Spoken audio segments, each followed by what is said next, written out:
My boyfriend made a complete 180 in bed last night and started being extremely rough with me, causing me to wake up bruised and sore in a lot of places, and now I'm anxious and confused about what the future holds. I've, 23F, been with my boyfriend, 28M, for around 2 years. We have a great relationship and have always had a great bedroom life. He's always been respectful in bed, and when we've tried new things, we always talked about it. Editor's note: TW, this is a kind of graphic explanation, and if you struggle with violence around intercourse, I'll give you to the count of 3 to leave the video. 1, 2, 3. Okay, back to the story. However, last night after dinner, I was hopping out of the shower and he just grabbed me and threw me on the bed. But not in a way that we'd ever done before. He was very aggressive.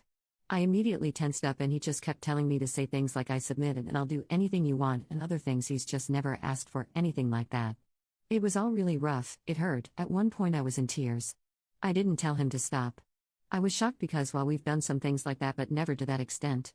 He was smacking me and really choking me. Covering my nose and mouth. He held me down. There were multiple times through the night he woke me up like that. I woke up this morning with some bruising and I'm sore everywhere. He's never done that. We had drank plenty of wine and I was definitely drunk and he was too, but still, even on drunk nights he's never done anything like that. I told him I was heading out this morning for a workout, but I just didn't want to sit next to him anymore. My anxiety is so bad, I don't know why he didn't talk to me before doing all of that. Has anyone had a partner just switch like that in bed? He was perfectly normal this morning. He made breakfast for us. He asked if I wanted to go on a walk with our dogs. Like last night was no big deal. I don't know how to talk to him about it. I feel awkward and embarrassed. The way he talked to me and just touched me made me feel gross and small. I just don't know what would make him think that's okay. I don't know if I'm overreacting or if I'm being a prude. I promise I'm not shaming. I'm just really confused why he's never brought this up during the time I've known him and we've been dating. Commenter: Hi. You are in an abusive relationship. Commenter 2: Well, this relationship is over. When you violated someone like he has, the trust is broken forever. Update: Hi everyone. I hadn't planned to make an update because it just seems weird to do so, but I've gotten a lot of messages about my safety and just wanted to let everyone know that I am okay.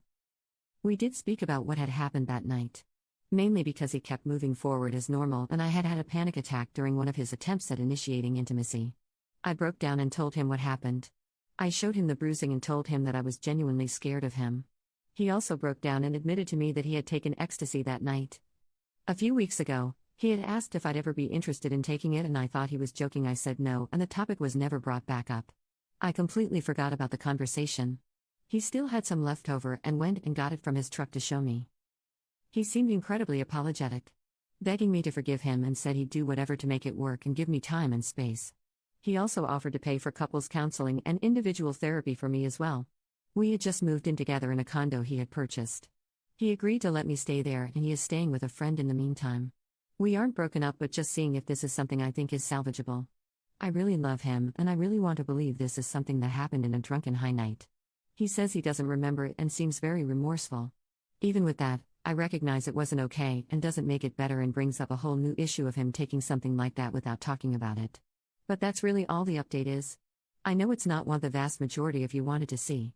But it's just where I'm at now. Thanks for all the support. Commenter 1: Ecstasy doesn't usually turn people into violent abusers. Sounds like a lame excuse from an abuser. And instantly love-bombing Oop with apologies and offers of therapy to placate her is a standard abuser tactic. To me, the only move is for Oop to take this time that the boyfriend is staying with a friend to pack her stuff and get out.